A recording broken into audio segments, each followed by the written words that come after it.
Well, Monday, Senator Steve Nass announced he will not be seeking re-election. As a Whitewater native, Nass was elected to the city council in 1977.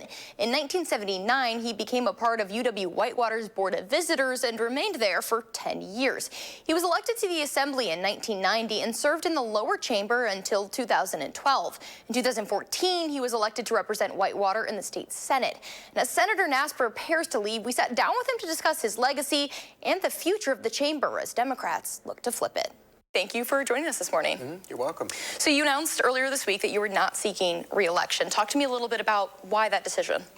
Well, over the years, it's been a wonderful ride, and as I grew up and listened to others, no matter what profession you're in, they would generally say you'll know when it's time, whether you're a plumber, electrician, legislator.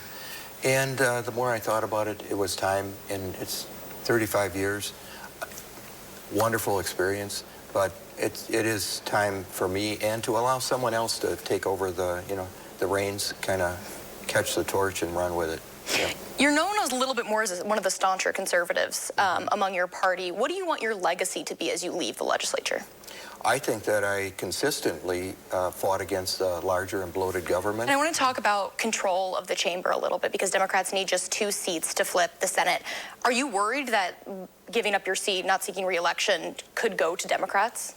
Not at all, for this reason. I know you are correct that some are dicey every 2 or 4 years, 4 years in the Senate. However, my seat it just is. Now, these were the maps that came forward from the governor, Democrat, and my district just happened to land on 63 or 64% Republican. As you mentioned, your district is pretty red, but let's say an assembly Republican in a tighter district runs for that seat. Does that then open up potential to lose a seat in the assembly?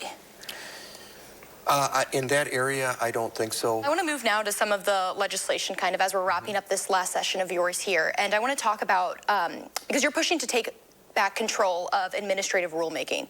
Now, that follows a state Supreme Court decision that limited lawmakers' ability to restrict that. What does your proposal aim to do? Well, you have the statutes over here and the administrative rules that come from the departments, whether it's Department of Natural Resources, Department of Revenue, DPI, and they will come, used to until the court got involved, they would come to my committee, which is co-chaired. There's an assembly co-chair also.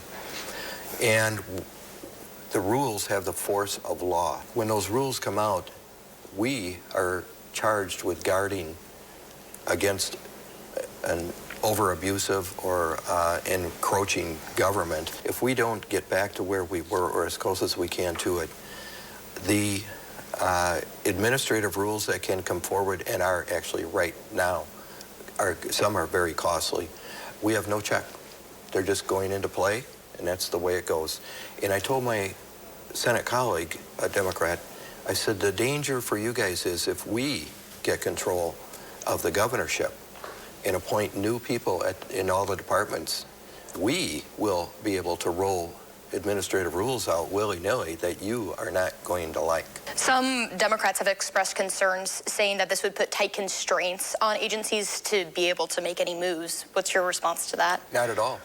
I guess I would respond to that. How come it's been working for so many years? Now, this would be a constitutional amendment, meaning it needs to pass in 2 consecutive legislative sessions to go to the voters. Why take that route, and do you think you have the momentum for it to be successful?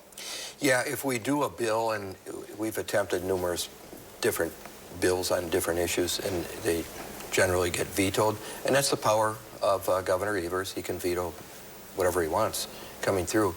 The beauty of the constitutional change is that it bypasses the governor, and it takes it right out to the ballot box and to we the people. So with the administrative rules, if the people think logically that yes, we need to restore that check and balance, then they can vote yes, and it'll be a constitutional change. That's all I have for you this morning, Senator. Thank you so much for joining us. You're welcome. Now, Senator Nass isn't the only Republican retiring from office. Senator Rob Hutton will not seek re-election as well. The legislator represents Brookfield, one of the state's most competitive areas. Democratic Assembly member Robin Vinning is running to replace him, the party releasing a statement saying it's confident in her ability